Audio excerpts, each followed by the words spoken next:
All right, ladies and gentlemen, it is time for NFL Pregame Party, your pregame show on the internet for Week 7 of the NFL. Don't pay any attention to that thumbnail. I didn't put the right one up there. Anyway, boys and girls, how are we doing this fine Sunday morning? It's the beginning of the downslide of my football team. We're gonna go down to Atlanta and get our ass kicked again. So I'm not that hyped this morning, but we're gonna get into some college stuff here in a minute. That's gonna get me really hyped because I had a lot of fun watching yesterday. I don't watch very often, but they had some big games yesterday, and we're gonna talk about all of them. First of all, let's say good morning to our panel. First of all, there can be only one. The Highlander is with us. What's up, man? Good morning. Good morning. Yeah, big slate of games yesterday. Some good games. Uh, yeah, and the Saints. I don't even have to watch the NFL the rest of the season because their season's over. So there you go. There it The is. Titanic is sunk. So there you go. I hear you, brother. And of course, it's always good to be the king, right, Das Wolfen? He's sitting there munching. Yeah, sorry. I'm eating No, wasabi. you're good. You're good. I got no problem with that. I'm just saying he's munching because, everybody's bringing him the goodies and stuff, because he's the king, Yeah. 2-time reigning champ. How's it going this morning? Oh, it's going good. All right. Did Mizzou come back and win yesterday? Yes, they did. Very nice. Very nice. And of course, our college football correspondent, he can't get enough of it. Knock. How are you this morning, buddy? Yeah, good. And I don't have to worry about my Broncos today. They already played their Yes. game, so Yeah. it's Boise State was off this week as too, so it's a pretty chill weekend of just enjoying football. Yeah, man. Yeah, for sure. For sure. Okay, well, let's start that college report, man. Where are you at with the college stuff? You ready to go? Knoxter? There he is. Yes. Yes, he's ready to go. All right. So we're in the middle of the football every day schedule, which is awesome for the next Yes. till November. Just some smaller games during the week, which is always fun. I'd say the biggest one would be on Wednesday. Western Kentucky and Sam Houston. Sam Houston came into this with only one loss. They were one of those group of 5 maybes, dark horses, but they lost. Western Kentucky beat them out Mm-hmm. to remain undefeated in the CUSA. So Western Kentucky is looking like a favorite to win that conference. Okay. Let's see. Virginia Tech gets a win. They're trying to make a statement in ACC. I think they play Georgia Tech next week, so that'll be fun. Oregon rolling 35-0 over Purdue. That was pretty easy. This was probably one of my favorite games to watch. Oklahoma at BYU. BYU is still undefeated. Oklahoma Big State. 12. Say that correctly, please. Huh? What? It's bad enough that we have to suffer Did I through not this say season, Oklahoma get State? beat up. You said Oklahoma is what you said. Don't confuse the I'm Cowboys sorry. with us, all right? I'm sorry. They have the same record. It's hard to confuse them.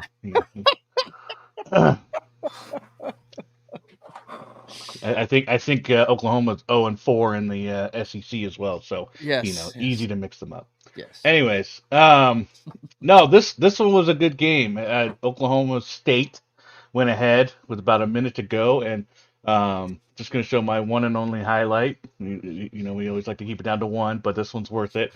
On the final 10 seconds of the game, I don't even know if I have the sound on in this one, so you have to sliced them and diced them in the end there to get the win at home. BYU's still undefeated. Iowa was another one. I'll mention them later, but they're still undefeated. So you got your Big 12 guys right now. Those are your main ones. As always, it's fun to see FSU continue to slide. You look at Florida State's schedule. Miami next week, they're going to lose. North Carolina probably lose that. Notre Dame, they got Charleston Southern. I guess they can win that one. And then Florida. So they could be. This is whose schedule? Whose schedule? This is FSU. Oh, wow, they have really fallen off the map. They can win 2 games this season, one of them being an FCS team. That's bad. That's crazy. Yeah, after all the bitching they did to get in the tournament last year, right? Real quick, Keely Chow says, to all the Memphis fans who were chanting "We want Bama" last night, a message for you: look around and find out. Well, man. and I'm talking about them because they had a really good big game for them against North Texas yesterday, but their offense is pretty legit. It's their defense that's awful. Yeah, I mean, period. Navy scored 50 points on them. So, I Yeah. mean, and Navy's been really good this year, but still, it's still Navy.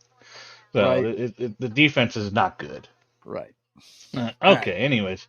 I guess it starts at the top here. Oh, First man. big game of the most anticipated game Enjoy of the week was everything about this game except for the third quarter. yeah.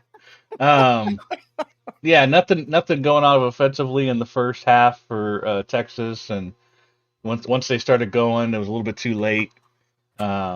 Big call in the third quarter, a pass interference called back after the fans started throwing beer and shit onto the ground. Hello, Texas Texas fans showing their true colors. Their character. Yeah, Joe, we're gonna agree to disagree on this one. I believe every single fan base would have been doing that. Seattle wouldn't have done that. Bullshit. Really? Bullshit. Did you see the Saints fans showering the field with shit whenever that thing happened in the playoffs? They probably couldn't throw far enough with their noodle arms. Whatever. But whatever, dude. Whatever. But you're talking about college students as well. I'm not talking about NFL adults over 30. We're talking about college kids. Yeah. I think every college stadium would have been doing that had that been the case. Because especially when you're in this kind of situation, it was a bad call, right? It needed to be. Now, should it have been overturned in that manner? Probably not. I can agree that was bad, in poor taste. It was a bad call. I'm not saying that. I'm saying that's shitty. A shitty way to react to it. That's what I'm saying. That's all. It is, but I just believe that every college would have done that. Every college place would have done that. But Georgia stuck it out. Now, of course, the polls don't come out until later on today, so it's going to be very interesting. Obviously, Oregon's going to be number one. Penn State number two. It's probably going to be iffy who's number three. I imagine it would have to be Georgia over Ohio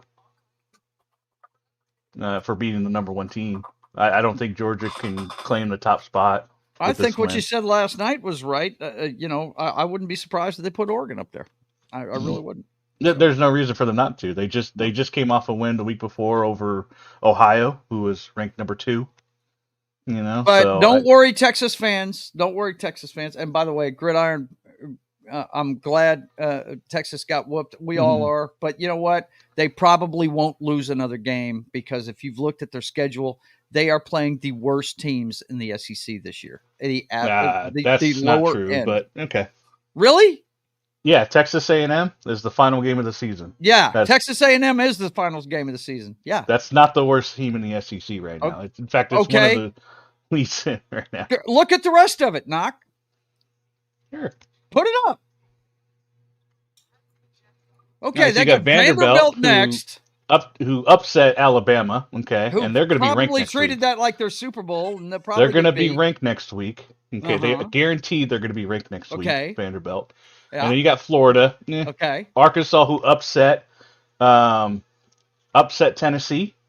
Kentucky, who upset Ole Miss, and then you got Texas A&M, who has shot up the rankings. They're going to be even higher than 14 after this week. By the time it gets here, they could be top 10. Though. The best teams in the SEC, though, are Georgia, Alabama. Where are they at on here? Where are they at? Well, they faced right. So, yeah. Okay. Where's LSU? Well, not everyone gets the same schedule, man. What? Okay, whatever. Look at that schedule, and then I don't think this is the worst look schedule. At Oklahoma's schedule and tell me who had a worse schedule. You know what I'm saying? That is the weakest schedule they could have put Texas on. I'm telling you. It is the weakest one they could have given them. Don't worry, Texas fans. They'll win out. Houston, no. Temple, no. Tulane, No, I mean Tennessee. From here on out, dude. Look, we got beat by Maine. Oh wow! Oh shit, Maine. Oh man, that's so tough. Ole Miss. Okay, look at the last two, dude. Missouri, no offense. Alabama and LSU leaking like a sieve. The deep end. LSU is probably the best one on this list. Mm-hmm. How many ranked teams you see on that list, by the way? Which ones are going to be ranked? And go look at Texas. I mean, yeah. I mean, Vanderbilt's going to be ranked. Texas is the highest ranking. You can keep saying it all you want. Trust me. I will say because the rankings are going to be different after next week. They have got a pansy schedule. I highly doubt Texas don't want to give them A&M their throws due. bottles on the field. Yeah, you're right. Fellas, this is the Bills of Joe's college. Absolutely. No respect for Texas. Hate that team. Hate them. So there's completely no bias in this one. Anyways, I disagree. It's the Raiders would be the first ones to start throwing bottles on the field. That's right. The Raiders. This was a really good game, back and forth. Miami number 6 and Louisville was watching this one. 52-45. Miami pulls it out in the end. Yeah, I mean, Cam Ward is a Heisman potential for sure. The quarterback there at Miami. Their defense is awful though, so I don't know how sustainable this undefeated run is for Miami. I don't think they're any real challenge for an SEC or Big Ten the main teams for them. So I don't know. Keep rolling, Miami. Alabama, Tennessee. This one was I don't know why you cut this off, Joe. This seemed like your kind of game. Which one? And Alabama, Tennessee, but Tennessee came back. Yeah, I'm just not a fan of Tennessee, man. Ugh, I don't like. I will say their quarterback is up and down. He's overrated, dude. He was hurt too. He got knocked out for a little bit there, but he came back and led him to in the second half. Much better second half. Seems like Tennessee just wakes up in the second half all season. Is what it seems like. LSU. You want to talk about this one? Oh, he's not here anymore. Yeah, he dipped out. I don't know what happened. He might have had to answer a call from work or something. But yeah, he actually texted me this morning. LSU dominates Arkansas, who dominated Tennessee, who dominated Alabama, who dominated Georgia, who dominated the Longhorns. How good are the Tigers? Look out. Yeah. It's interesting. Yeah, they're 3-0 in the SEC. They have a chance to get into, obviously, to get into that game. Yeah, just as good as any of them. Look, if you take a look, I don't know if you can pull it up or not, but the standings in the SEC, there is a log jam of teams at 6-1. A log jam. Well, the overall record doesn't matter that much. Mm-hmm. I mean, there is, there's a bunch. It's a conference record that matters, especially right, and because the conference, especially now more than ever, because you win the SEC championship, that's an automatic bid. That's an automatic slot in the playoffs. Right. Yeah. So you got Texas A&M, who's 4-0 in SEC right now. That's why I mentioned them as being they're one of the surprise teams to watch out for. Texas A, their only loss was to Notre Dame in week 1, where they kind of got beat up, but since then they have destroyed teams. Mm-hmm. And I think one of them being Missouri. Yeah. So they gotta watch out for the Maggies, and you got LSU. So these two right here, if they win out, they're in the SEC championship. Mm-hmm. Texas and A&M and LSU. Yep. And then behind them, you got Georgia Bulldogs, 4-1, Tennessee 3-1, Missouri 2-1, then Longhorns 2-1, and then Vanderbilt. So can't forget about Vanderbilt. Yep. And they still have a chance. Mm-hmm. Okay, this was a very fun game to watch. This was another one that I really enjoyed. Iowa State, the Cyclones. UCF. What the hell? Yeah. What's up? They were down by 14 points at one point in this one, and they came back and on the last, I think it was the last like 10 seconds. They ran it up the middle to get the go-ahead score. And UCF, man, they're having a hard time in the Big 12 since they made that jump from a group of 5. I think they were in the AAC, if I'm not mistaken. Oh yeah.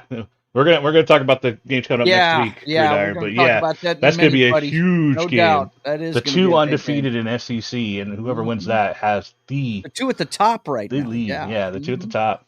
So, and that'd be Texas A&M's, time to make a statement, kind of thing. Yeah. So, But Big 12 wide open as far as who's going to take that one with the fall of Utah State. They lost again, so they're just tumbling down.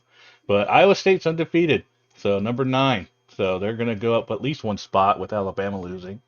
Get to 8th at least. But we'll see. Clemson's still rolling. Good game versus Virginia, but Virginia just didn't have enough to keep up with Clemson. So Clemson's, on that. Clemson and Miami don't play during the regular season. So there's a chance that the first time they play. That is so weird. They should be playing each other every year. It's just how the schedule is. Sometimes well, the problem, these conferences have gotten so big. You can't play everybody. They can't play everybody. You only get 8 or 9 games depending on the conference, and that's one of the reasons why Texas isn't playing the deep end of the pool a lot this year, because it's so many teams in the SEC now. There's so many people who joined it. Yeah. Notre Dame kind of beat up on Georgia Tech a little bit. This sets up Notre Dame and Navy for next week. Oh, come on, Navy. You can do it. Yeah. That's going to be awesome. You can do it. Texas A&M and Mississippi State. Mississippi State made it a little interesting, but still not enough to take out Texas A&M. This was holy crap. Dude, Indiana over Nebraska. This was extremely enjoyable for all Oklahoma Sooner fans, because we all know about the rivalry between us when Nebraska was in the Big 12. Oh my God. It was so fun to watch a basketball school beat the shit out of Nebraska. It was great. But Indiana, undefeated. Unbelievable what's going on with that team this year. That's crazy. Yeah. They're doing really good. I think the only issue right now is they got Washington next week, and Rourke, their quarterback, hurt his hand. So he's actually slated to be out next week. Really? What a now their backup their backup came in the second half and went, I think, 7 for 8 for 90 yards and scored 28 points in the second half. So yeah, I mean, by that point the game was kind of pretty much over, but still, he didn't hurt him at all coming in, and so I think confidence is pretty high for them to get on Washington next week, and get to 5-0 in the Big Ten. It was pretty big there. Look at Nebraska loss. It looks like fake Mahomes is actually fake. Yeah. Oh, man. Well, Texas Tech didn't have a perfect record when Mahomes was there, so that's true. Only human. Kansas State's rolling, another Big 12 favorite over West Virginia. This was a pretty good win. West Virginia's not a bad team, but man, talk about a logjam. I'm gonna look at them. Take a look at the Big 12 standings real quick. Who's the favorite in that one? Who knows? Oklahoma. Oh wait, no, they're not in there anymore. Forgot. But BYU 4-0, Iowa State 4-0, Kansas State 3-1, Texas Tech 3-1. But Texas Tech lost yesterday, but who did they lose to? I forget. Oh, we'll see it here in a bit. We'll see it here. The Cincinnati Bearcats, good for them. And then Colorado, 5 wins. They have eclipsed their win total from last season. And they're 1 game away from a bowl. See, and I thought TCU would take over them and Baylor, and they have just shit the bed this year. That's it. Baylor beat Baylor beat Texas Tech yesterday. That's who it was. That's scored a ton on them. Because wow, yeah. But yeah, they've had a crazy schedule. Baylor has. It's very difficult. Mizzou comes back. Yeah, comes back and beats Auburn 21-14. That was ugly to watch in the first 3 quarters of that game. Well, in Mizzou's defense, Brady did go out for a while. Yeah, in their defense, they didn't do anything when he was in there. So, his offense has not been good lately. But there's still only 1 loss, and they won this one, so helps them out. They still have a chance. SMU doing really good in ACC. They're ranked 21st. They'll go up a few spots maybe, but 40-10 over Stanford. Illinois. This was really fun to watch. Let me see if I can find it real quick. But their uniforms were pretty cool. Oh, the throwback helmets. Yeah, those were neat. I like those. Gridiron Masters has a question. He said, "How long until the former Tulane coach elevates Houston? He did well at Tulane." Might need some more recruiting time. I don't know. Yeah. I think that's what he meant by how long. But yeah, I saw these. You sent me these pictures yesterday. That's badass looking, bro. I think they said like each helmet took like 2 hours to do or something like that. If it could have been longer. Oh, they hand painted them? Yeah, hand painted them, airbrushed them, did everything. They wanted to, make it a little bit more just as realistic as they possibly could. Hang on, what team is that? Illinois. Illinois. It was to commemorate their 100th year when they beat up Michigan or something like that. Mm-hmm. So this is pretty cool. I'm gonna see if I can't get a better picture of these. All right. For you. Go ahead. Keep going. And then Army. This was fun to watch. Army beats up East Carolina. They just could not stop them. Could not be stopped. It's very fun to watch Army right now because they throw the ball so little. Like it was like 4 passes, all complete for like 60 yards or something like that, and a touchdown. And it's just they don't have to throw. That was in the first like quarter or two. Mm-hmm. So that was really cool. And then Navy beating up Charlotte 51-17. 24 points in like the first 10 minutes for this one. So that was really, really cool to see. So that sets up Navy to be undefeated. Army and Navy, if they if they keep this up, they have a strong discussion to be in that group of 5 spot. Right. And the Army Navy game, ironically, could decide it. Well, it would have to no. So it would only if they were both in the AAC. Right. Their Army Navy game after the championship weekend does not count for anything. It literally counts for nothing. It is an exhibition game. Gotcha. It's both a non-conference Army and game. Navy are AAC. No, I know. That's what I'm saying, John. The only way it would happen is they both made it to the AAC championship. Oh, okay. And that game would and then they would play each other the next week again. Yeah. Basically. Yep. Here's a little bit better picture of that helmet. Take a look at that shit. That is amazing. That is amazing. Yeah, I like the matte look of it too. Yeah. And, it looks like leather, man. Yeah. It looks like leather. Right. Yeah, they spent a lot of time on these, and they named the artist. I can't remember who it was. But they specifically done this for this game. So very cool. Yeah. Hopefully they put that in NCAA 25. That'd be pretty cool. Dude, I've already told you. I wish they put the digital fucking Army ones in there. It's possible that they are, man. They're always, every time they do a patch update, they're always including uniforms. So it's possible, man. Yeah. Okay. I think that was most of the top 25 teams. Let's see if there's any other big ones in here.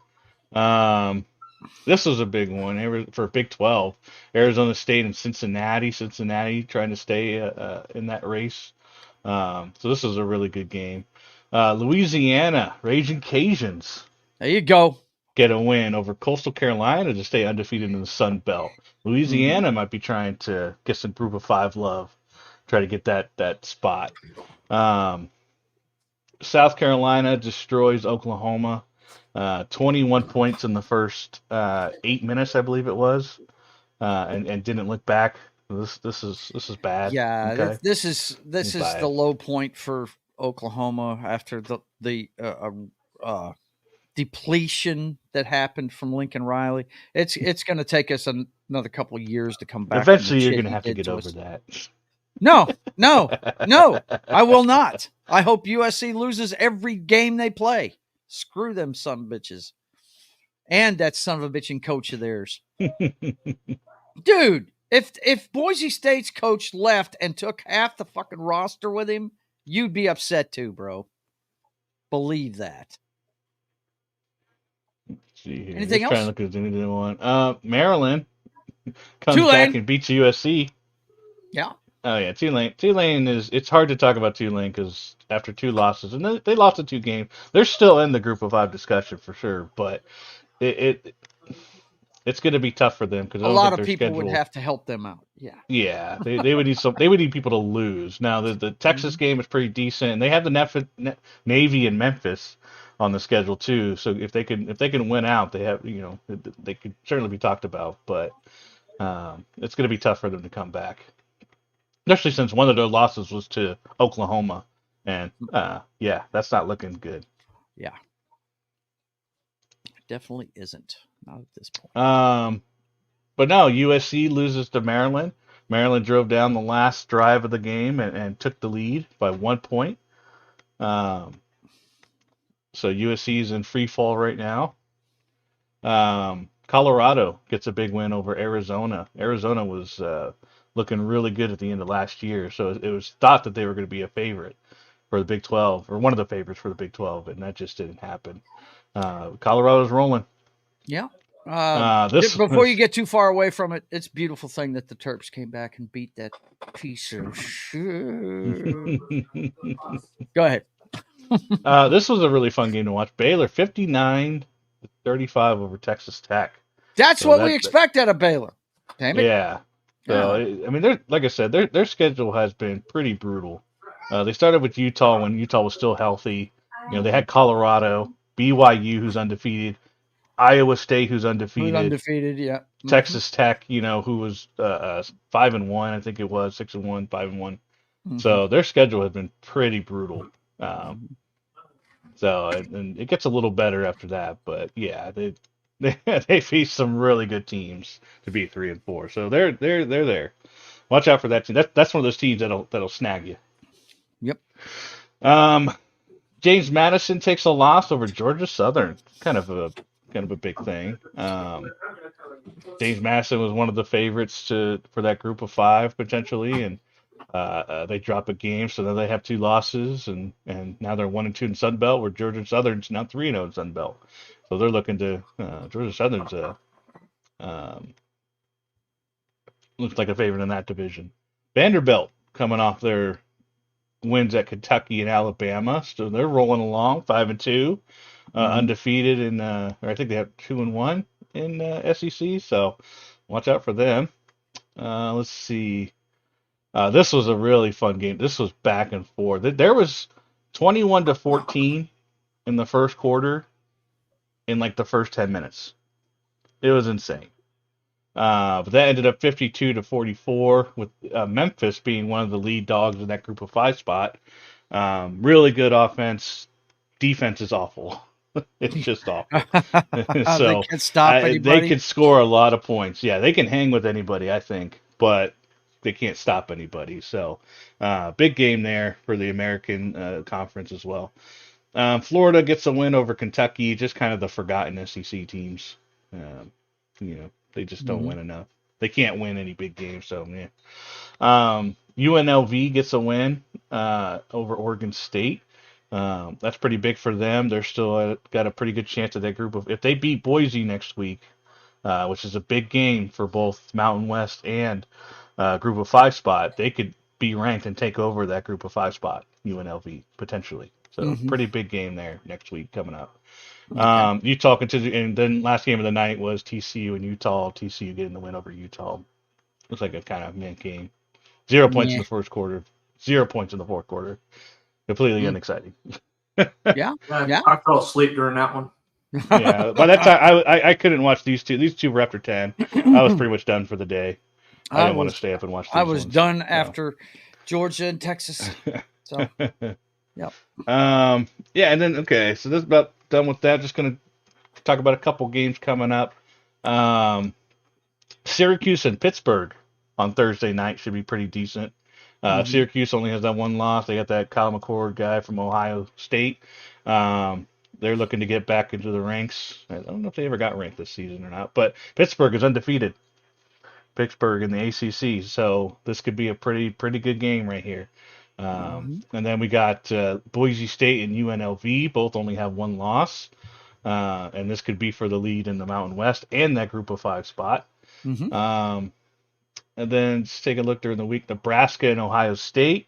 Nebraska, despite their getting drummed by Indiana, they're still not a bad football team, so might give Ohio some trouble. And probably one of my game of the weeks is Notre Dame and Navy.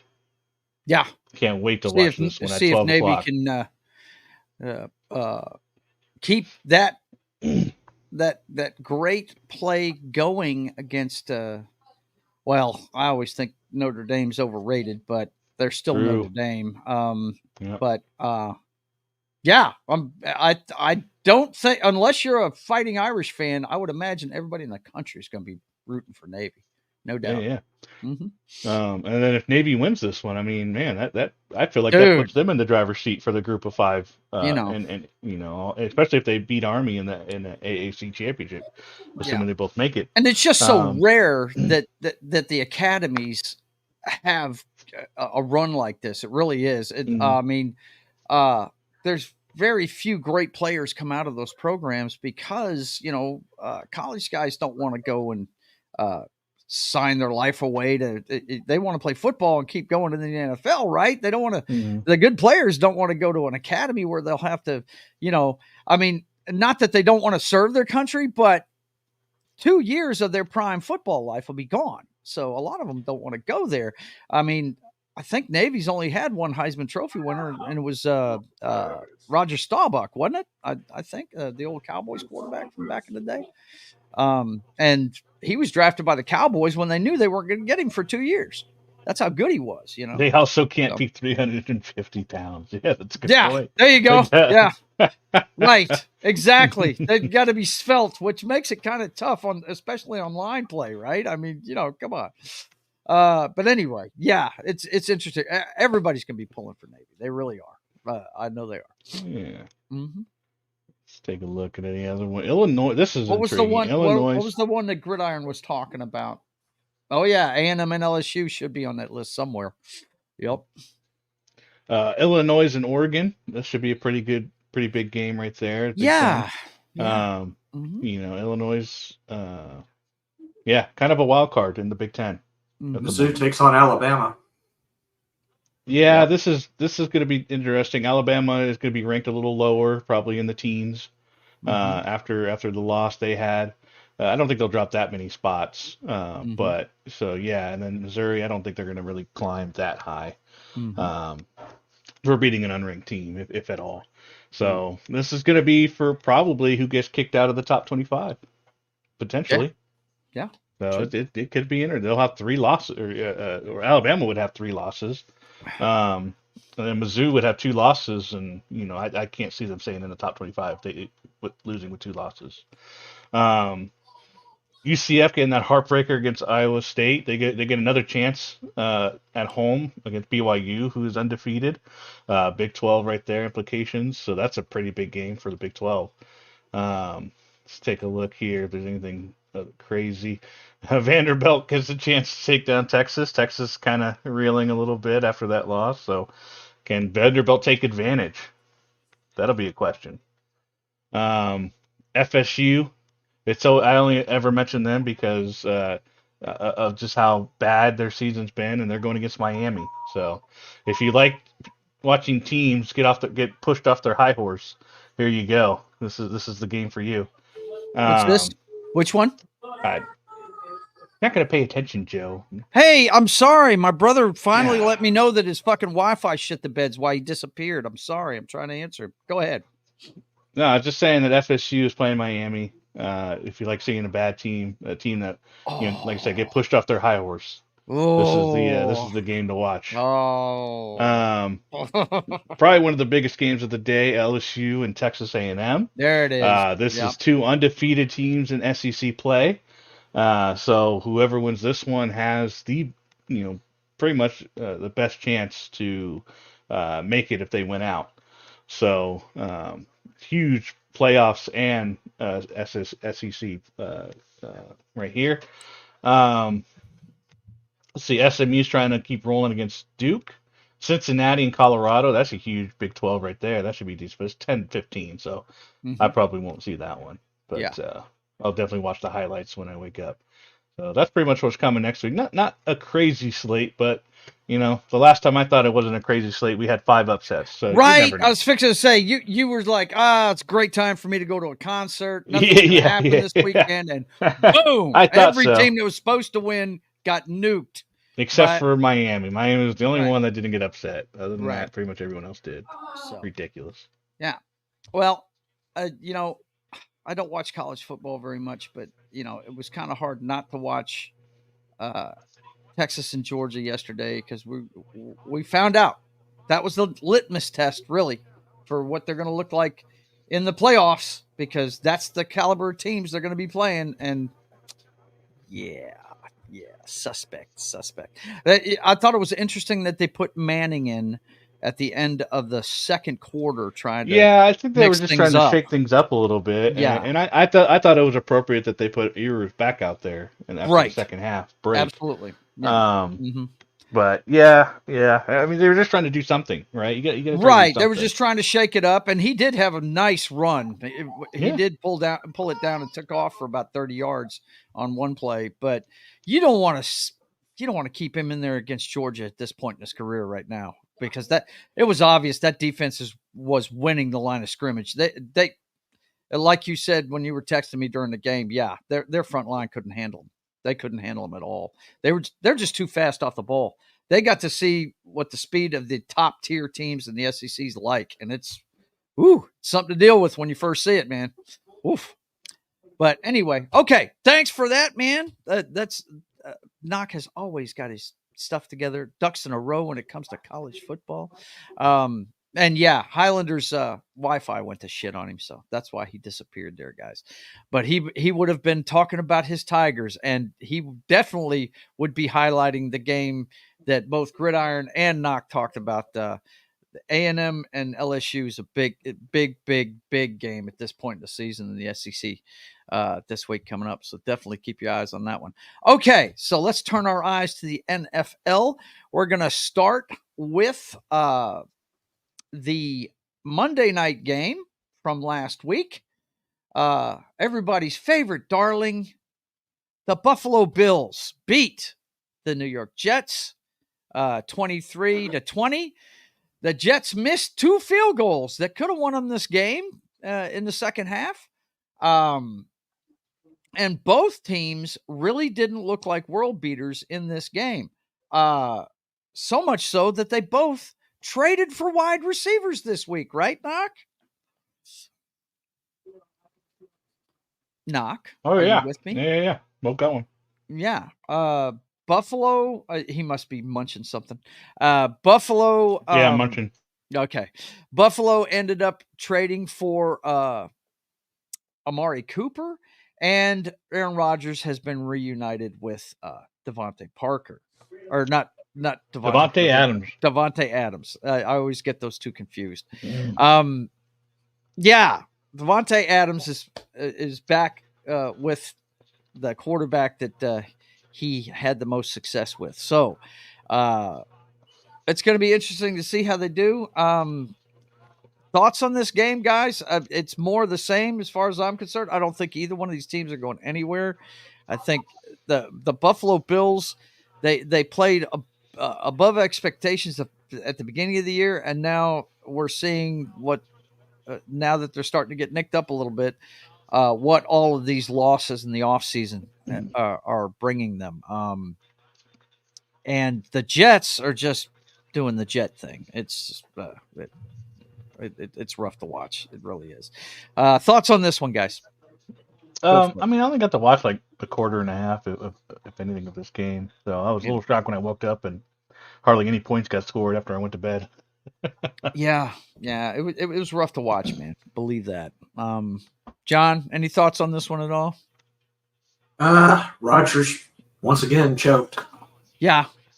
Well, I mean, did he choke or did the kicker choke? Because like I said, they missed 2 easy field goals at the end of this game, and it's just wow. Okay, so, but yeah, you're right. Rodgers did choke down the stretch, and I guess he needs a super wide receiver at this point in his career. I forget. I can't remember what coach it was, but a lot of fans were talking down on him because he held a press. It was a college coach. I forget who it was, but he's like, our kickers are abysmal. Like, right. We're holding tryouts. If you're a kicker, email me. We're gonna have kickers come in and try out and take the place of our kicker and like that. That's the Jets right now. Yeah, that's it. It's if sad. you can kick the ball, email me. But do you guys? I mean, as talented as Josh Allen is, and I will admit he's talented. I just don't like this organization.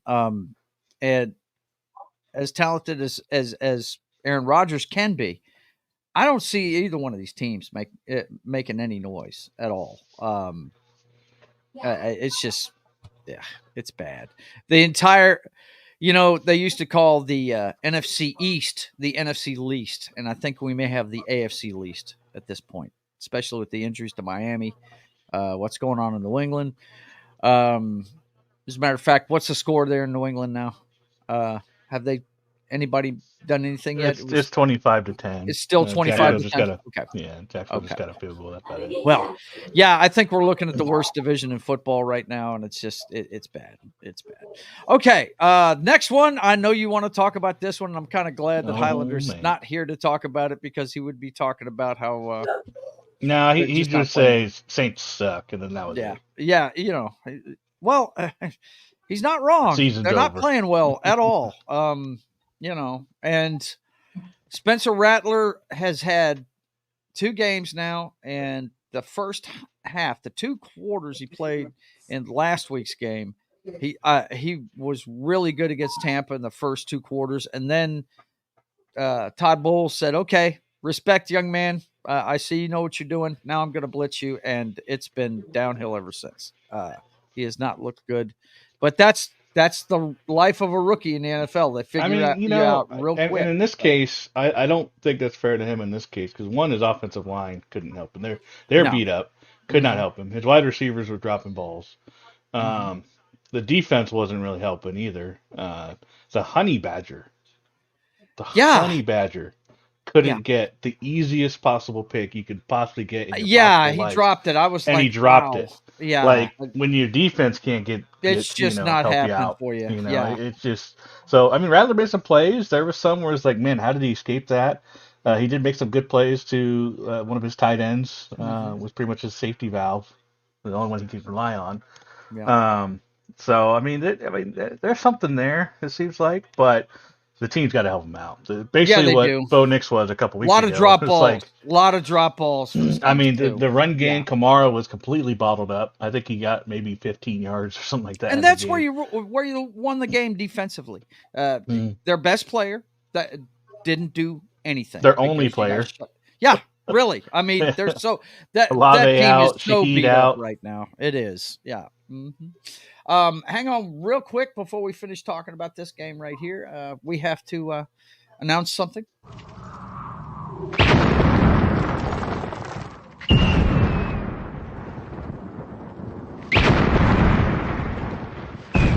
There are some who call me Tim. Tim was the first one to chime in today, but I'm not going to friggin' play the video unless he's here from now on. Agreed. You have to show up. He said, cue the fanfare. All right. But yeah, your Broncos, look, man, they look good. Their defense looks solid. I mean, and I think. And that was without Pat Surtain. Right. Exactly. Guys are filling in and doing well.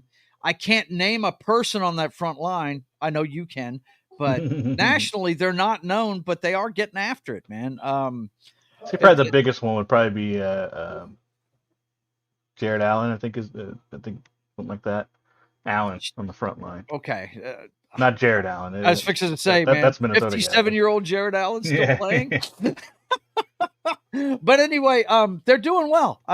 And if Bo Nix and that offense continues to gel, I think your running game really that's what needs to improve the most. I think Nix is doing well. I think he's caught up. Well, sometimes when he sets his feet, yes. His problem. Oh my God, he had the worst possible throw in that first quarter, where literally had 2 of the most wide open wide receivers you could possibly have. Yes. And he threw it in between them. Like, how do you even do that? That's indecision and then bad feet work right there. That's just they're both open. I don't know which one, and so he just screw it. I'll compromise and throw it in between them. Right. And it's like that was such a bad throw, and so there's just times where he doesn't set his feet, and then when he does set his feet, the balls are perfect. Mm-hmm. Yeah. In the next play, there was a slant route, and it was a perfect placement. because his feet were set. Yeah. So I mean, and then I think the one thing that bothered me about this one is they finally got the run game going, but where's the play action? Where's the big plays, man? And I know we don't have, but again, we probably just don't have the wide receivers to do it. It's one of the reasons why I missed that we got rid of Tim Patrick, let him go in the offseason. He was kind of our big playmaker guy. Because Sutton did nothing. Well, Sutton's getting all the attention, right? So you got to have somebody else. So yeah, I mean, he hasn't impressed me much. I'm going Shania Twain on him. Oh man, look out! I'm ready to let him go. That's the thing I love about Knock. He is the harshest critic of his football team, no doubt about it, man. But yeah, I wanted to see some. Where's some rollouts? You know, where's some little West Coast offense going here? You run the ball. Yep. Let's get some rollouts and some play action and throw some deep. But especially with this kid, he can move. So and that's exactly that's why and so. You know, I was hoping for a little bit more of that, but you know, can't complain when you're winning 33-10. So. I mean, dude, look, as Saints fans out there, I hate it for you. You're pretty much in spoiler position from here on out. If you have a big game, you can jump up and bite somebody. Well, luckily they're in one of the worst divisions ever, so you know. Yeah, well, I mean, the Bucs and the Falcons are playing okay, but they're not like at the level of like Kansas City where. You know, you're not going to catch them level. No, not at all. It's actually, you know, if they got everybody back and made a run, they could actually win the division if they try, if they win the right games. But at this point, man, you just got to, you know, they're basically putting things together with gum wrappers and they're MacGyvering it until they get some bodies back because they are the walking wounded. Kamara is the only starter on offense as far as the skill positions go. And so, I mean, it's sad. Okay, let's get into this week, boys and girls. First of all, we need to talk about this one that's going on right now. The New England Patriots are in NFL England at the home game for the Jaguars there. And it looked like New England was going to run away with this at the beginning of it. And then all of a sudden the Jaguars woke up. That 58-yard bomb by Trevor Lawrence to that rookie wide receiver. What's his name? Thomas? My gosh, man. It makes you wonder why can't he do this on a regular basis? It was a beautiful ball. You couldn't have thrown that any better. You know, the Jaguars are so confusing to me. They really are. Etienne is out for this game, but they're running the ball just fine with the backup. And it looks like the Patriots in real time as we watch have scored. They've made it 16-25. So this one's far from over. We're in the fourth quarter. 8 minutes to go. Looks like the Patriots have pulled within depending on what they do, I would imagine they're going to try and go for two. But I didn't even realize it, Joe, that I was behind by like 20 minutes or something like that. Oh wow! And so Jacksonville, the score changed just now. no, it was confusing me because I didn't look at the time on yours, but I was looking, I was watching the game at the same time. Yeah. And Jacksonville was on the Patriots 10-yard line, and they went for fourth down and didn't get it. Oh wow!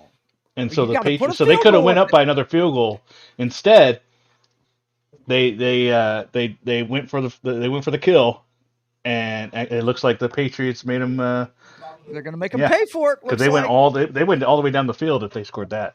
Damn, dude. I'm gonna catch up now, but yeah. Okay, yeah. 8 minutes and 22 seconds left in that one. I don't know if they're reviewing it or what, but yeah, I don't know, and I don't know if they're going to go for two or not, but. Anyway, that's where we're at with this one. Drake May seems to be progressing all right. It's not looking bad. Yeah, he's got Hunter Henry as his backup valve or his safety valve, and that's pretty good. Oh, dude, yeah. I think it was Hunter Henry that helped him get down the field just now. I just saw one of the plays. It wouldn't shock me at all. He's been catching, the chunk plays have all been Hunter him. Henry.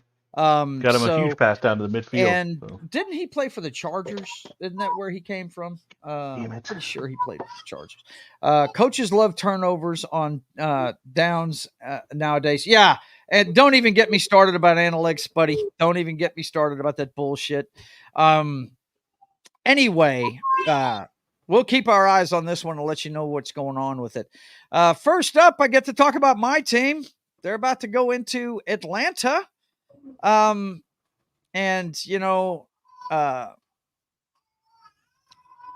thought we were looking good there for a little bit, but after watching them last week, you know, we've got way too many injuries on defense, too many linebackers out. We're the walking wounded when it comes the way New Orleans offense looks. That's the way our defense looks. Who started, as Knock was telling me earlier in the season, they were playing like gangbusters, but with the injuries they've had, they're a sieve, and they're going into Atlanta to play Kirk Cousins. And I agree with Knock. If he figures out what Pitts' last name is and decides to start throwing it to him, it could be a long day for the Seahawks. We've got a good running game. We've got wide receivers, but I'm seeing that look on Geno's face like he used to get with the Jets. You know what I'm saying? He's got that confused look on his face again, and that doesn't bode well. I'm pulling for my Seahawks, but I've got to take Atlanta in this one. John, your thoughts about this one? Well, I think I actually think the Seahawks might survive this one. Oh, okay. You go, man. I don't know. The Falcons are starting to hit their stride. That's true. That game against Tampa last week when he put up, God, he threw for 400 yards, didn't he? Yeah. And you're right, they are gelling, but yeah. So it doesn't look good for us defensively. Like I said, we're hurting. Our best pass rushers out, and our tackles are great. You know, if you try and run the ball on us, you're going to have a hard time. But you throw, you pretty much pick us apart if you want to. What do you think, Knock? What do you think about this one?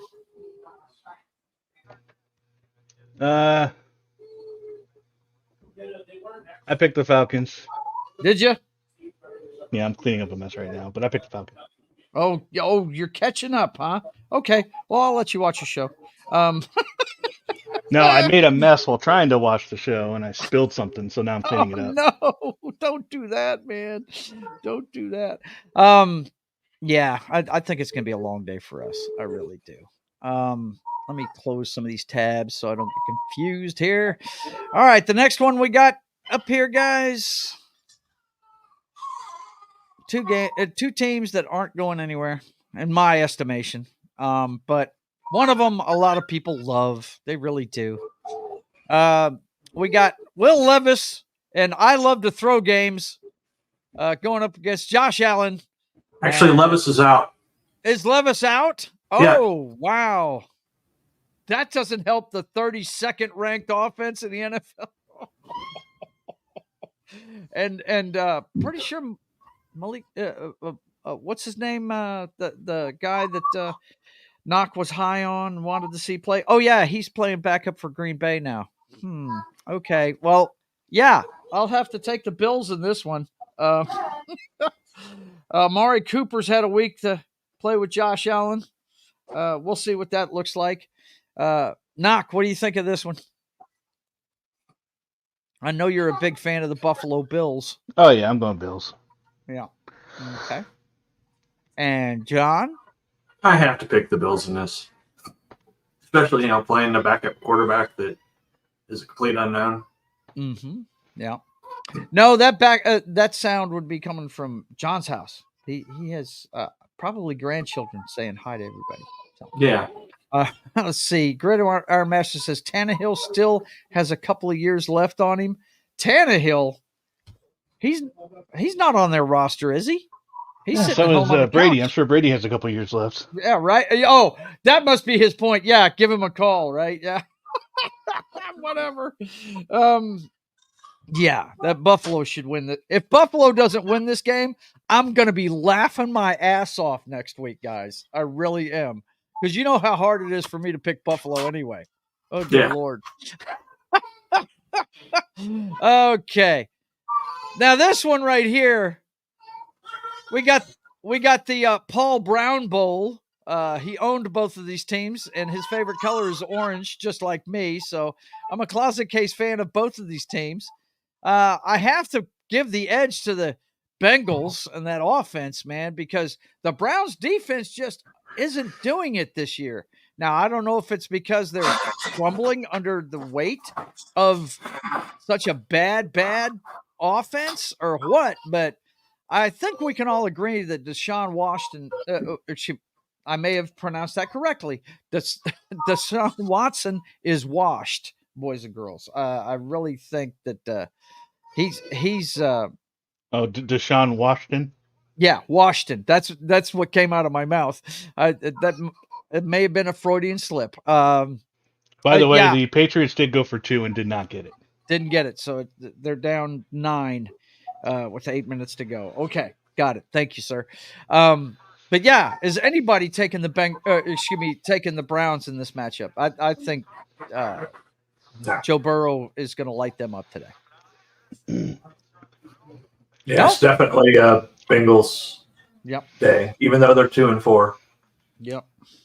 Yeah, Bengals got to bounce back. This is the time to do it. Yeah, this is the time to get right. They like to start off slow, and now they're playing a little offense. We'll see what happens. And now is Chubb back yet? I don't think he is for the Browns. They need him back in the worst way. It's not even funny. I know he was practicing. Okay. I don't know if he's necessarily back. Yeah. Okay. So that one we got coming up in the noon hour. Also, we've got now this game could be this one. This could be an interesting game right here. Just depends on which Packers squad shows up, man. I don't know. Jordan Love, he can look fantastic, and at times he can look just downright awful. But in games like this, it's kind of weird. They look kind of the same, but the younger guy seems to be playing better for Houston. I'm going to go with Houston in this one, but I could see the Packers jumping up and biting them. And they're playing in Green Bay, so I know it sounds like a conspiracy theory, but they're going to get the calls in Green Bay. It just happens that way. It just does. It's a home field advantage like no other there, just because of where they play. We haven't really hit the cold time yet up there, but the refs always seem to be calling things. Let's see. Browns have yet to escape the Drew Carey curse. Yeah, no doubt they haven't. But anyway, I think the Texans should win this game if they play like they're capable of. With Nico Collins going out, Diggs is showing up. That ended up. I was wondering why they even added Diggs to this roster, but now we see why. I mean, I don't think you guys would disagree with me that Nico Collins has been their best player on offense this year. He's the one catching all the deep balls and he runs he runs angry after he gets the ball. His yak yards, man, he's taking people on, but that may be why he's hurt now. And Diggs showed up in that spot last week. He got a bunch of catches. You fantasy guys, I know you two play fantasy. I'm sure you were looking to pick up Diggs this week if you needed a wide receiver. Oh, he's not available. I have him. He's not available. And I think Dale's the other one to mention as well. Yeah. Mm-hmm. So either Knock, what do you think? You think the Packers going to hold serve at home, or do you think the Texans are going to come in there and get them? I think the Texans have a slight advantage. Yeah. So this one was tough. It can go either way. It could. It's almost a coin flip, and it's not because they're bad. It's because they're both good teams. Right. Yeah. They're not top tier.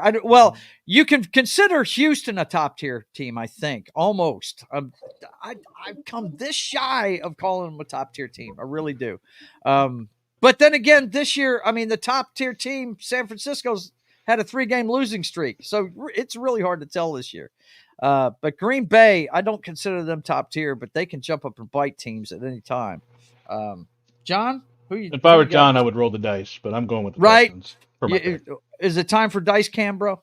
No, it's not time for Dice Cam. Okay. I'm going to go with C.J. Stroud. Yeah. C.J. Stroud. Yeah, I think the better quarterback's playing for Houston. So Nick Chubb is set to return, by the way. He is. I still don't think it's going to help Cleveland. I just don't. Let's see. Gridiron says, I was wandering around the Texans practice field the other day trying to find my way to the other side of the road. Zero security. Oh, wow. Unbelievable. Okay. So, still in the noon hour. Oh, my God. Could it get any worse for the Miami Dolphins, bro? They have to deal with the Flacco Sons this week. Oh, boy. Yeah, I'm going to be hard pressed to pick the Miami Dolphins the rest of the year. Without Tua, they're just not the same team. I'm taking the Flacco Sons in this one. Does anybody know if Taylor's playing or not? Anybody? Not that I've heard. Okay. I don't think it matters. I think the better quarterback is playing for the Colts, and we saw that Fighting Blue Hen last time out run for about a 15-yard run at about 10 miles per hour. If that. It's fun to watch. It's fun to watch Joe Flacco. I'm sorry. I just dig him, dude. I dig the guy. Knock, do you give Miami a chance at all of winning this game? I mean, there's always a chance, right? Yeah. But, they are pro football teams, right? And Colts aren't exactly world beaters. No. But, no, I'm gonna stick with the Colts on this one until the Dolphins show that they can produce any type of offense. Which, I mean, their defense isn't bad, but no, you can have all the defense you want if you unless can't the defense put points is scoring on all board. the touchdowns. Yeah. John, who you got in this one? I'm going with the Colts. Until Tua comes back, Miami's lost. I don't care how good Tyreek Hill is. If he doesn't have someone that can actually hit him, then Here's the question, guys: Is Tyreek Hill on the market before the trade deadline? I don't think so. No. You think they hang on to him? Okay. Yeah. All right. Let's see. Is Flacco the oldest starter now? I believe so. I think he's older than Rodgers. I'm not sure. Let's check that out real quick. One of you guys look that up for me, will you? Which one's older, Flacco or Aaron Rodgers? I think it's Flacco. I think he's older. Could be wrong though. Aaron Rodgers has been around. You want quarterback who's older or player? Because I can tell you who the oldest is. Who's the oldest? Who's the older between the two of them? Oh, just between those two? I don't know. Yeah, Aaron Rodgers. Aaron Rodgers is Aaron Rodgers, but the oldest player in the league is the offensive tackle for Seattle Seahawks, Jason Peters. At really? 42. Wow, unbelievable. Check it out. All right, still in the noontime window. Big game in the North. I would love to see this game. This is for the lead in the North Division, the Black and Blue Division, as it used to be known when it was the NFC Central Division before the turn of the century. Black and Blue, right? The Detroit Lions about to face the Minnesota Vikings in Minnesota. Wow. This is going to be a fun game to watch. I hope it's shown nationally. I don't know if it will be or not, but hopefully Dallas is playing in the afternoon window or an evening window somewhere so we can see this one on Fox. But I think yeah, Dallas man, is on a bye week. You guys know I picked Detroit to win it all this year. To stop the Dallas three-peat. is on bye. Dallas is on a bye. Okay, so hopefully we should see this one nationally. Minnesota undefeated. Sam Darnold, just one of those guys that he didn't do well, in Carolina, or no, it was the Jets that got him first. With the Jets. Yeah, he started with the Jets. Well, I mean, nobody did good in Carolina. No, I mean, and nobody did good there. Baker Mayfield didn't do good in Carolina. Right, That was just none like of them did. A place to go to die, except they Right. resurrected themselves. Then he goes to San Francisco, where they don't ask the quarterback to win the game, just distribute the football. They teach the quarterback in San Francisco how to be a point guard, like in basketball. Just distribute the ball. You don't have to do anything superhuman, right? Just throw it to the right guy. And he got some really good coaching. You can say what you want about the head coach out there in San Francisco. I'm having a brain fart. Is Kyle Shanahan. He can coach some quarterback. I mean, he took Mr. Irrelevant, and he's going to have to pay the man after this year. But Sam Darnold's been coached up a little bit, and now he's playing some really good football. Their defense has a lot to do with the fact they're winning. And, of course, Jordan Jefferson's on that team. So, but I got to say, for the Lions just – there's something different about that team this year, man. They're playing like they're pissed off that they didn't make it to the Super Bowl last year. One guy in particular that's impressing the shit out of me watching him this year is Montgomery, the guy they got from the Bears. Good God, that guy's he's like a bowling ball going downfield, man, rolling downhill. It's he takes guys on and punks them. I don't know how many times I've seen him take on somebody from the secondary this year and just decleat them, running through them. It's just, he's running angry. And yeah, I know Knock was high on Gibbs. I wanted to see more of him. The thing that's impressed me about Gibbs this year is, he's fast, but he'll run between the tackles and get angry about it too. It's something to watch, man. And this great running game is allowing Jared Goff, a guy that Los Angeles let go, he's now playing within himself and playing with confidence. When he lets that ball go now, he's throwing it with authority, and it's just fun to watch this. I don't know if it's just me being a closet case Lions fan, because I am a Leo in the astrological chart, and they're a closet case team that I root for. But my gosh, they look good this year. That from the opening game where they didn't throw a pass in overtime and went right down the field and scored a touchdown. Thoughts about this game, guys? I'm going to take the Lions in this one to go into Minnesota, show everybody what they're made of. You guys, let's start with John. What do you think, man? Who do you think is going to win this one? I'm actually going to go with the undefeated team. Yeah, going with Minnesota? It's not. I mean, this is one you could get the dice out on. You really could. Both of them are playing great. Yeah. Knock, what do you think, dude? Yeah, I mean, the Vikings defense has been ridiculous. Yeah. Absolutely ridiculous. I have my defense in all three of my leagues, and I've had to, unfortunately, go get some backups because I just didn't think they'd be able to do that to the Lions, what they've been doing to everyone else. Mm-hmm. So I don't know if I trust them this week, but they have been destroying other teams' offenses. So, and then you get reliable play from the offense, and but the Lions are just firing on all cylinders, and they're close to getting Hawkinson back. I know that, so that just adds another weapon, to their arsenal. I'm going for the Lions on this one just because I think right now they can't be stopped, but who knows, man? The big question to me, it is. But the big question to me is the suspect part of the Lions is their secondary. They get a lot of penalties. They're very handsy because they play man up defense. But they've been able to do that because of Hutchinson, and we all know he's gone for the season. It's a shame. That was I understand now why they didn't show that injury again. It was his leg looked like rubber. Yeah, it was a Tim Crumride injury, basically. Happened in the Super Bowl for the Bengals. I don't know if you remember that one or not, but anytime somebody has an extra joint in their shin, it doesn't look pretty. It's not nice.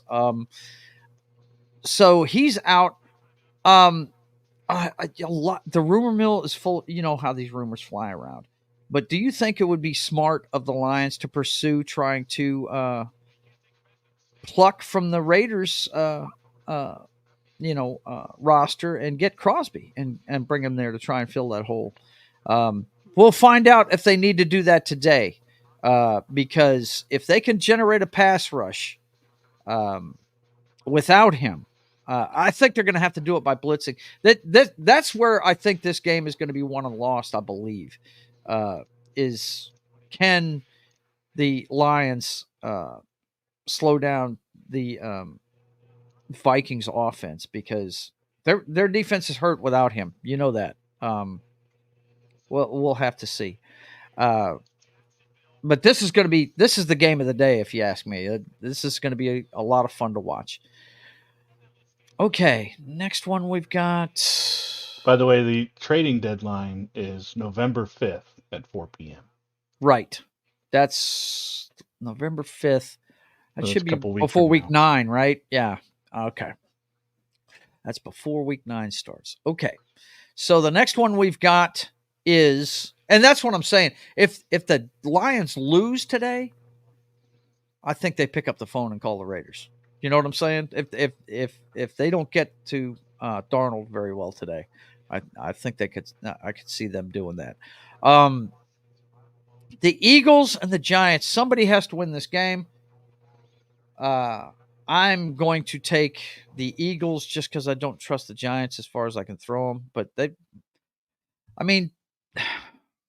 neither one of these teams are going anywhere.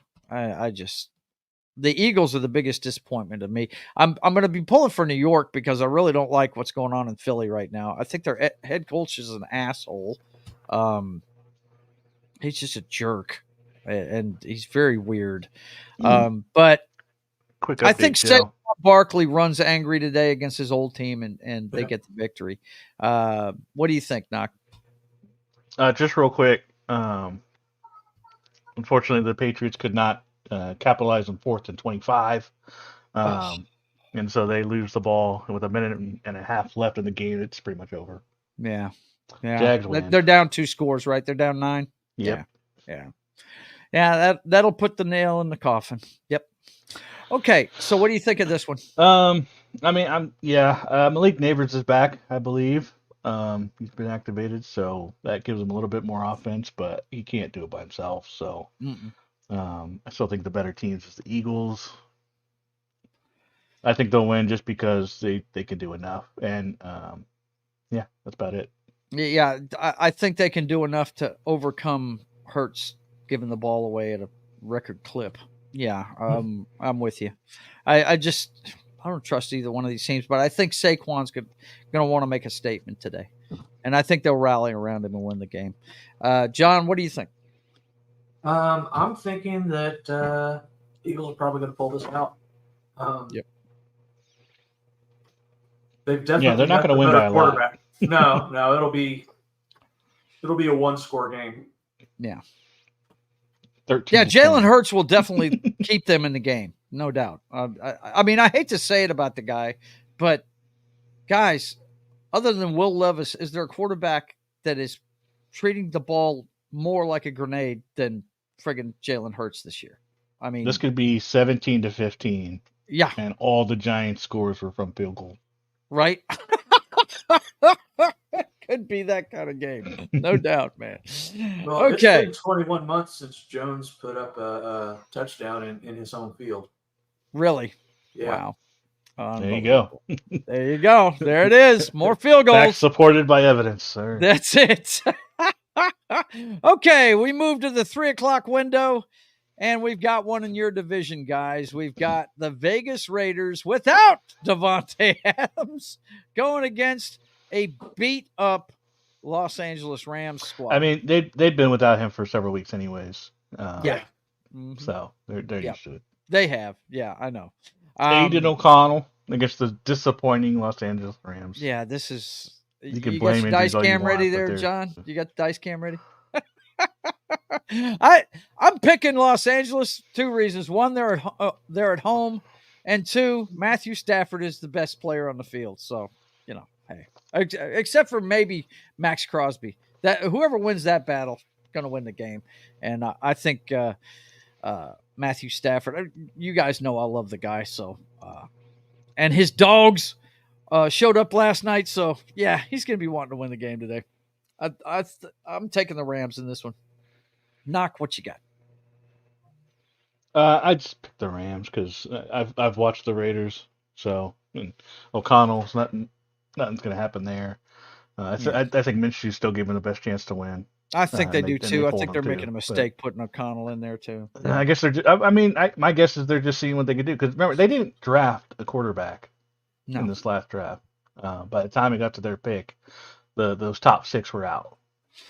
So I think what they're doing at this point is just playing for Cam Ward, one of those guys coming out of the draft this next year. So right at this point, just seeing what you have with O'Connell, and if there's nothing there, then draft a quarterback. Yeah, let me re-highlight this. I've already shown it once, but I want to re-highlight this as we have this discussion. Some teams would love to have a game manager QB. I'm sure the Raiders would love to have one right now, but they don't. They suck. John, tell us who's going to win this one and why. I hate to pick them. I do. But I think the Raiders are going to pull this one off. Yeah. Oh, man. Hot take. All right. I mean, hey, look, when a couple weeks ago, the Giants and the Seahawks, when unfortunately I have to keep everybody picked the Seahawks. Yeah, Giants were punching bags. You just never know. You just never know.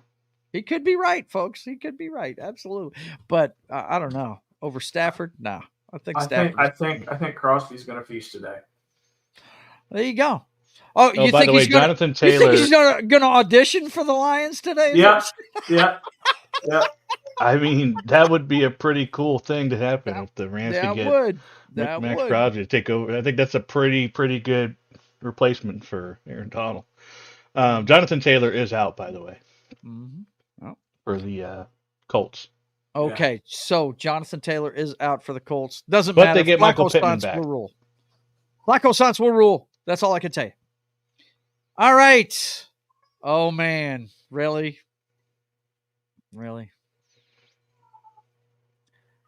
The Washington Commandos are going to host the Carolina Panthers. Oh, man. Anybody giving the Panthers a chance to win this game? No. I love the Washington. I'm just praying they gotta that nothing happens to the Washington quarterback. Please don't let anything happen. Yeah, this is they got to win this one. If they don't win this one, then who gives a shit about their season? It's just gotcha. Yeah. I mean, come on. Yeah, because they've beaten some decent teams. Their 2 losses came against, I think, the Buccaneers, and who was the other one? The Ravens. Lost? The Ravens. So they're losing to top tier teams. So they're losing to playoff teams, and they're handling business against the ones that aren't. So they should totally molest this team today. I'm sure Andy Dalton is still playing for the Panthers. God love him, but this is going to be his last tour of duty. I got a feeling. Yeah.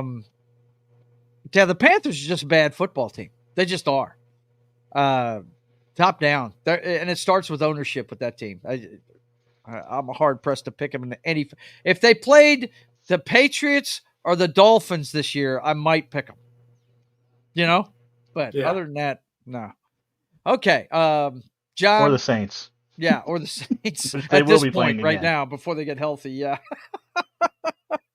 John, you giving them a chance at all? No. I'm sticking with the Commanders because they've got the better quarterback.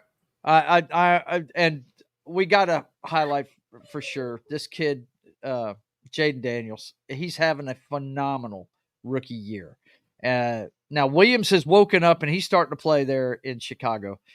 He's starting to play within the offense. He's not looking for the home run balls, and now all of a sudden he's starting to get it. But this guy has gotten it from day one. And if I had to pick the rookie of the year at this point in the season, it would be this guy. Yeah. So let's hope that role continues for him. I'm really enjoying watching him play a lot. Let's see what we've got next in the 3 o'clock window. We've only got 3 games in the 3 o'clock window today. Oh shit! Yep. Oh man, the game's going to be televised nationwide. Please tell me, Do me a solid, John. Do me a solid. Can you do me a solid today, John? Can you do that for me, bro? We've got him. Can you take care of business for me? Yeah, we'll I'd take care of appreciate business. it, man. I'd appreciate it. I really would. And what's funny is, unlike most of the country, I don't hate your football team. I really don't, because I'm a Patriots fan, so I understand the hatred everybody has for your team. But yeah, I want to see you guys win today. Now it is in San Francisco. This is a rematch of which Super Bowl was it? That I think it Last was. year. Was it last year? There was two of them.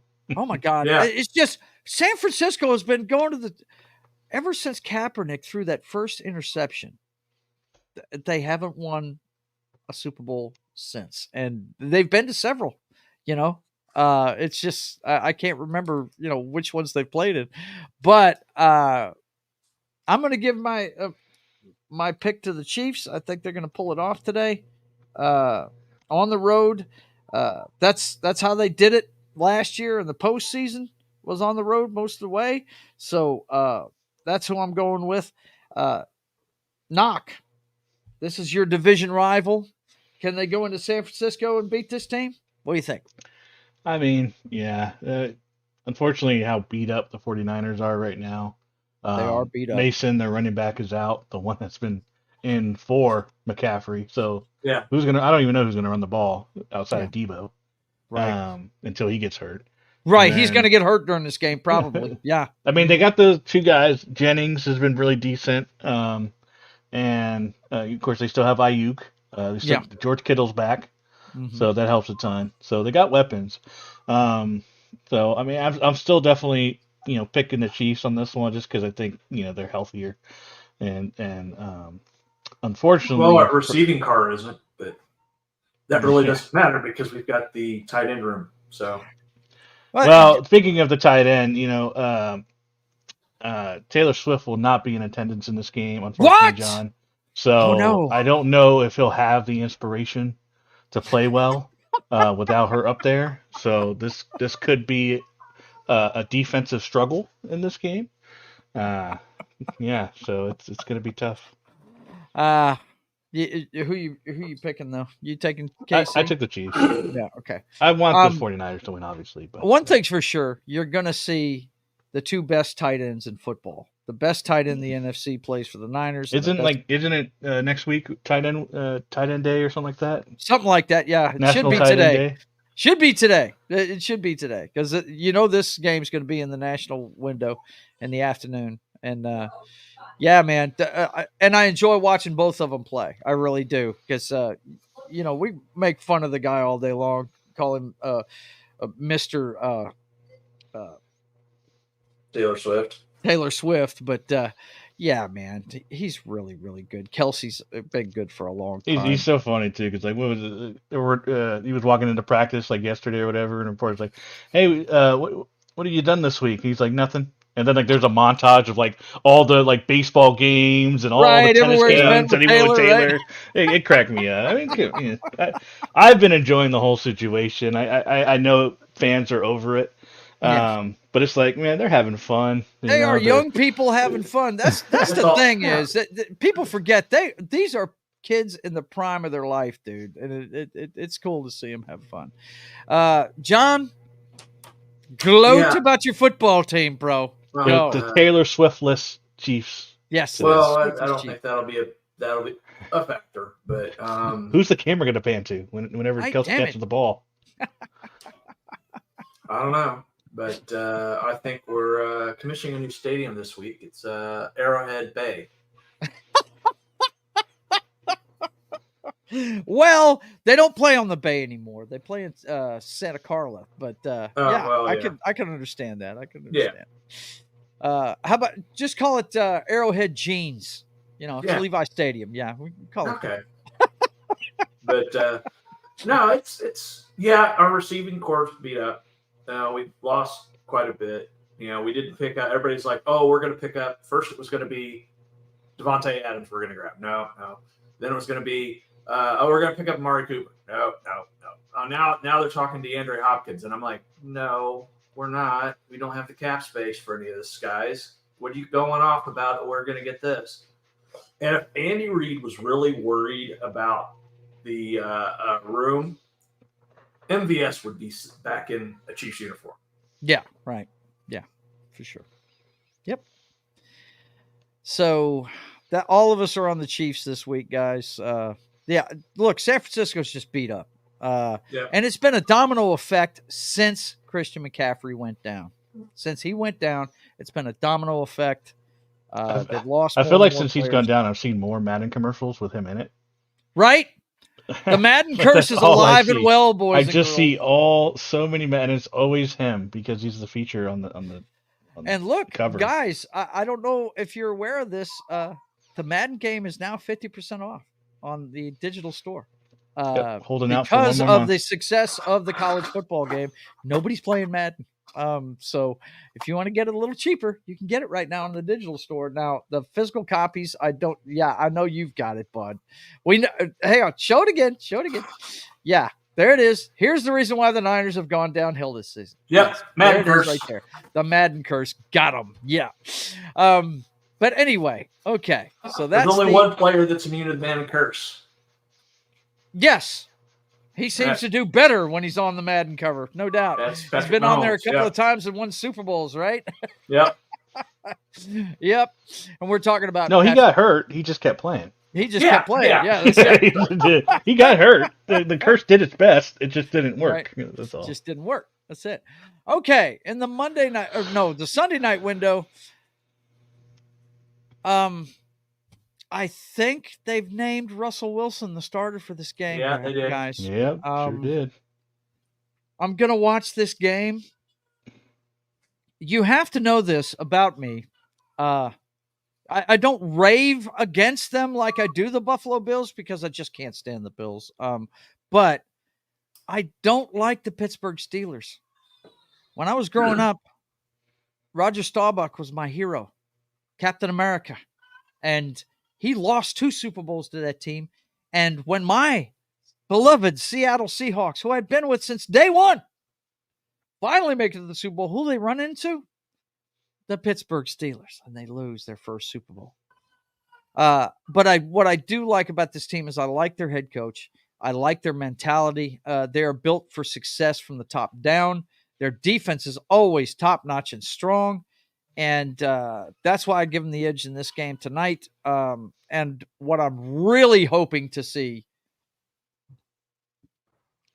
I want to see Russell Wilson play well. I know his stint in Denver did not go well. And I think it's his fault, but it's also the fault of the organization letting him have as much oversight as they gave him in that whole situation, giving him an office of his own and shit like that. Totally separated him from the rest of the roster. I don't think they were ever behind him as a team. And, I want to see him do well because, he's the one guy that broke through and got us a Super Bowl, but it wasn't even on him. We won with the Legion of Boom, but he did have one hell of a run as the quarterback of the Seahawks. As the Legion of Boom started to deteriorate, he made the offense better and better. Just ask any Packers fans if they wanted to play against Russell Wilson at that time. They don't ever want to see him in the playoffs ever. But that's what I'm looking for tonight. I'm going to be watching Russell Wilson to see how he plays. I hope he can recapture that magic he had earlier in his career. It's going to be tough, though. This is his first game in a long time. You know how it is catching up to speed of gameplay and stuff like that. On the other side of the ball, Aaron Rodgers is Adams active for this game, guys? Or do we know anything about that? I don't think he is. Okay. The trade has been made, and I doubt that. I don't know what would hinder him from being on the field tonight, but other than the fact he has been hurt, right? He has been hurt. Yeah. The Jets up against this defense, they're a much better defense than they faced last week. That's for sure. And I got a feeling there's a guy named Watt that's going to introduce himself to Mr. Rogers a couple of times tonight. So Yeah. Yeah, I'm going with Pittsburgh in this one. John, what do you think of this one? Well, the first team I ever rooted for as a kid was the Pittsburgh Steelers. Yeah. I was a Pittsburgh fan growing up, and that I was just mainly lost a lot of because- respect for you, but go ahead. Well, that's mainly because of Steel Curtain and yeah, Joe you know, Green. players like me, Mean Joe Green, you know. So, but I just think that Steelers are gonna just maul the Jets. Yeah. And all Russ has to do is just maintain the ship, really. Yeah. I mean, they've been winning with a quarterback that's basically been using his legs. He's had a couple of good throws, but he's been taking a lot of sacks and things like that. So, just basically, if as long as Wilson doesn't turn over the ball, yeah, and can at least hit somebody down at at least midfield, he'll be fine. You know how he is when he's throwing to a wide receiver, number 14, right? So, hey, man, it's a requirement for him to play well. Yeah, okay, with you. Knock, thoughts on this one, bro? If you guys are putting any faith in Russell Wilson, I feel sorry for you. The fact that you think he can even throw a ball downfield is laughable at this point. Why are they taking out Justin Fields with a 4-2 record who can actually get out of the pocket and actually run away? Where with Russell Wilson, he's a fucking statue now. And when he tries to run, it's like he's been put on 0.75 speed. And he's like moving against when you see him running, but they're kind of running in place. Right. But you can see them actually perceptibly, you can see him moving. That's him. He has no speed. So he's stuck in the pocket. And the Jets get Riddick back.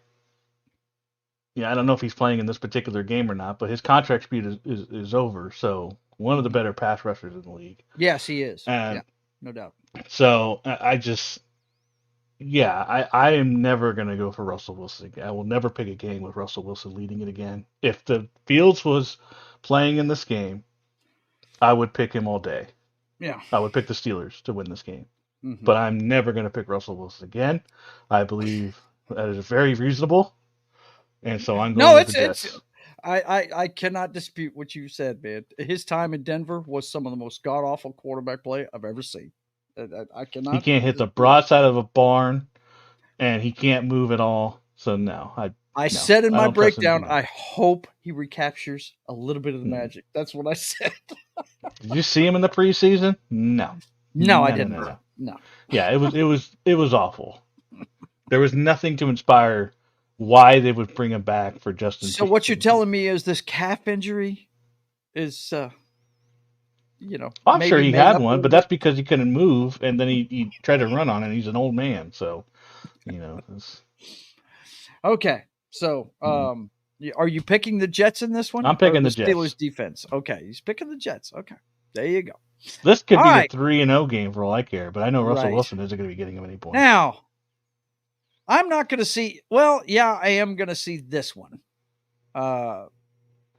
The ESPN game is going to be shown nationally on ABC, so I will see this one.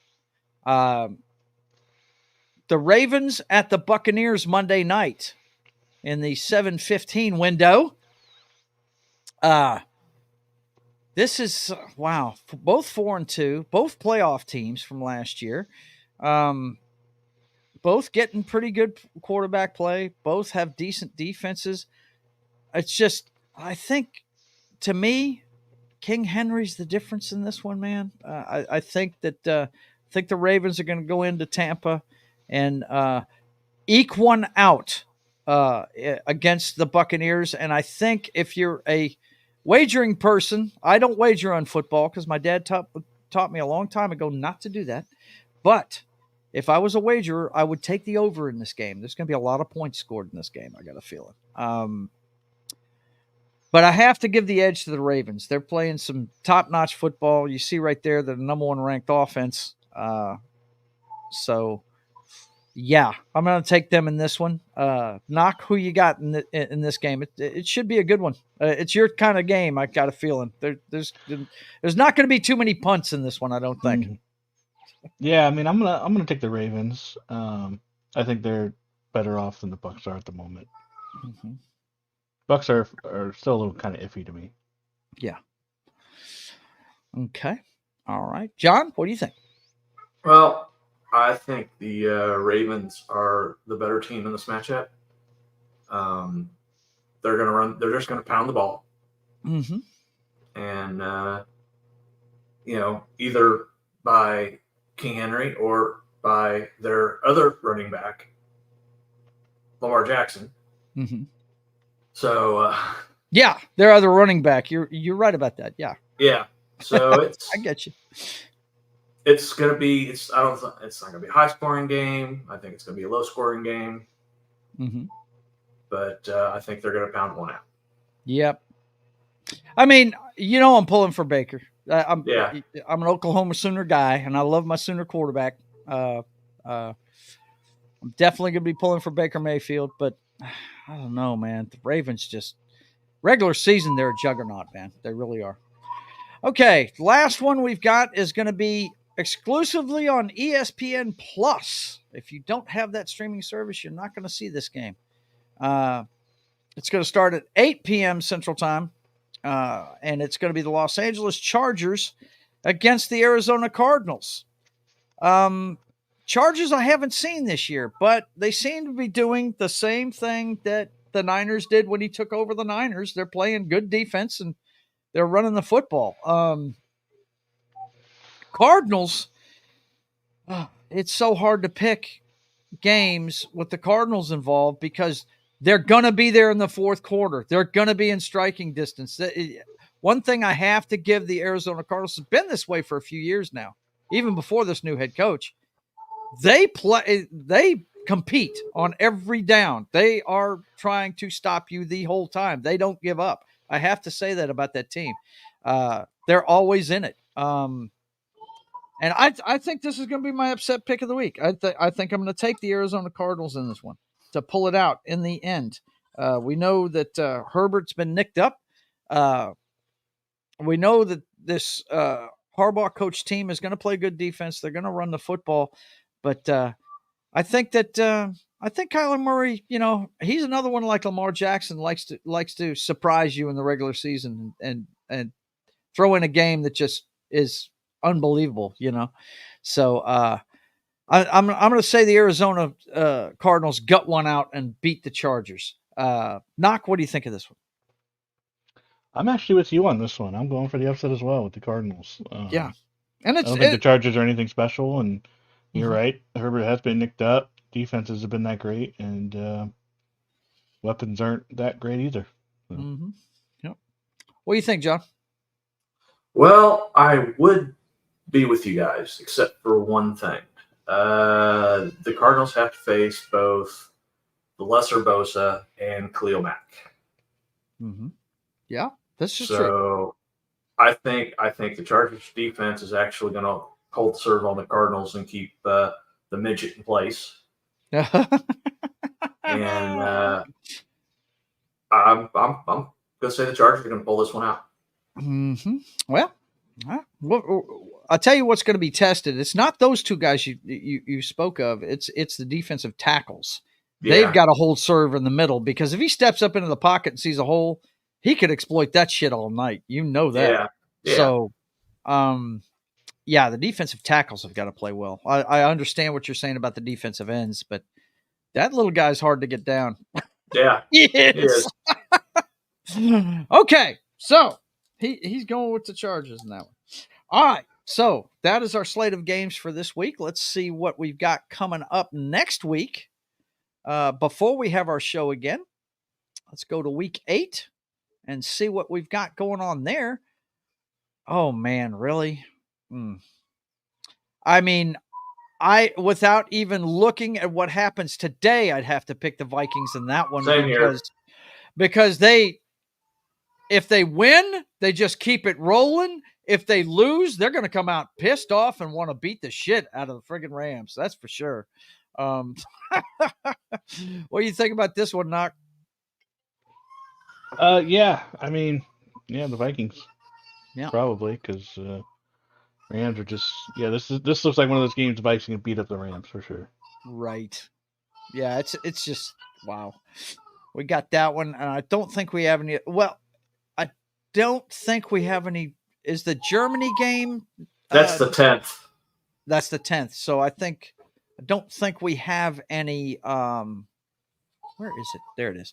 I don't think we have any Sunday morning ones. Yeah, they start at noon next week. So, yep, that's everything for this week, guys. Thoughts on the weekend slate of games? Not too many of them look like really great ones. I'd say that the highlight games for me this week is the Detroit Minnesota is the top game of the weekend, if you ask me. One loss between two teams fighting for a division title.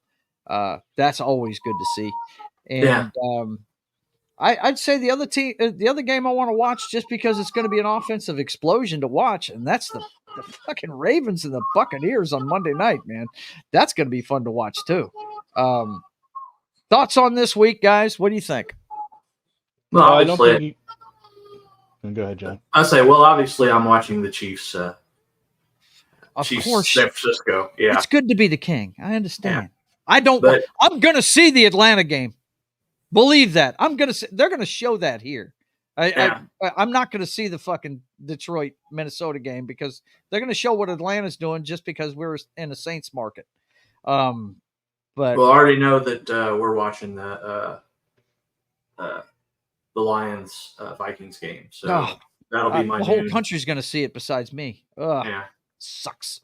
Knock. Your thoughts on this week? What I think you definitely named the big games, but I think you also mention the Houston and Green Bay game as well. You're right. You're right. It's a huge one. Texans 1 loss, Packers 2 losses. It's a non-conference game, so as far as that goes, it doesn't affect that. But overalls matter a little more in this league than it does in college. So definitely a big game for both of them to get a nice win.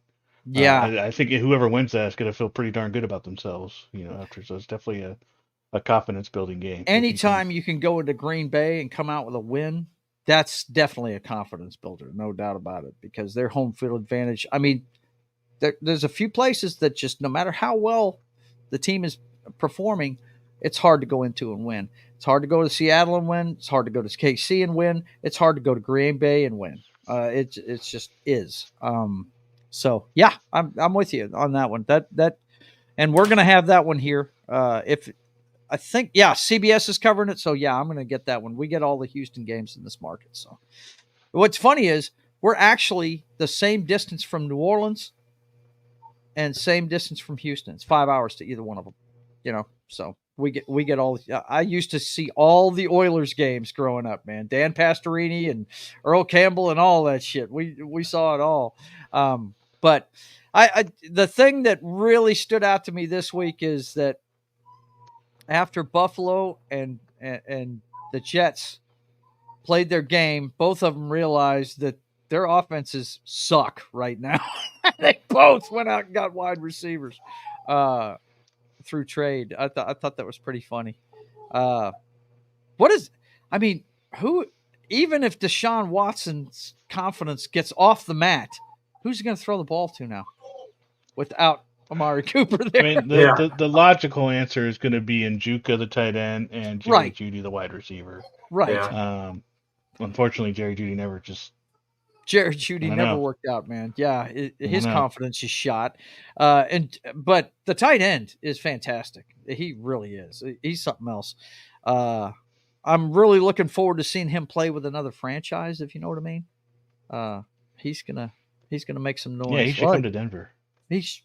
Everybody would want him on their roster, really, except for maybe KC and San Francisco. But anyway, okay, that's it for this week, boys and girls. Let's go ahead and let you know what's going on with the channel before we get out of here. Of course, you're watching Pregame Party. We do this every Sunday morning at 10 a.m., 2 hours before kickoff your afternoon slate of games. Come check us out. This Monday, it's Military Monday, and I've got the wrong thumbnail up here. We did the Keep this last Monday. We're doing Predator this week at 10 a.m. Central Time. Tomorrow, on Monday mornings, Military Monday comes your way on Pop Culture Minefields channel. And then It's Only Talk and Roll comes your way at 4 p.m. Central Time on That 70s Rock Fans channel. And we're going to be talking the classic film Dark Star. It's a comedy. I always call it the comedy version of 2001: A Space Odyssey, really. With the computer losing its mind and everything. Anyway, you guys come check it out on That 70s Rock Fans channel at 4 p.m. Central Time tomorrow. And then at 5 p.m. Central Time, it's the Brothers Hack the Matrix. Everything you need to know about the clown show that is 2024 through today's headlines. Brothers Hack the Matrix every Monday at 5 p.m. Central Time. And then Tuesday, it's Papa Joe Gamer After Dark, video games, cocktails, and fails at 10 p.m. Central Time. And we're going to be going back to Brutal Legend this week. So you guys come check that out at 10 p.m. Central Time on Tuesday. And then, of course, Wednesdays, it's State of the Atmosphere, everything you need to know about pop culture. And we are in the middle of our Halloween celebration. So we'll continue to count down the top 100 horror films of all time and see what Knock thinks about some of those movies that he may or may not have had time to watch. He'll give us our update whenever he's done watching them, but we're giving him a few. He got about 4, I think, off the list this week. But we're going to continue with number 64 and move on down the line with the greatest Halloween movies of all time on State of the Atmosphere at 5:30 p.m. Central Time on Wednesday. And then Friday, it's Sketching the Privateer. Every Friday at 1 p.m. Central Time, I do a little work on the comic book, so you guys come check that out. And then Friday at 8 p.m. Central Time, it's The Walking Dead Telltale series on Game Night with John on Pop Culture Minefields channel. He didn't do it this week because he had to go see another old man rock group, but he's going to be back this Friday to continue The Walking Dead Telltale series. Pop Culture Minefield, 8 p.m. Central Time. And then Saturdays, it's the MFR Roadhouse on Jed Revenwolf's channel. He's been out with some dental work getting done, but he will be back soon. So you guys monitor his channel, Jed Revenwolf's MFR Roadhouse, every Saturday at 9. And then it's right back around to Pregame Party. So for myself, the Knockster, my brother, who was here earlier and got knocked out by Wi-Fi problems, the Highlander, there can be only one. And it's good to be the king, Das Wolfen. I want to thank you guys for being here. And until we see you again, I want you guys to keep on keeping on.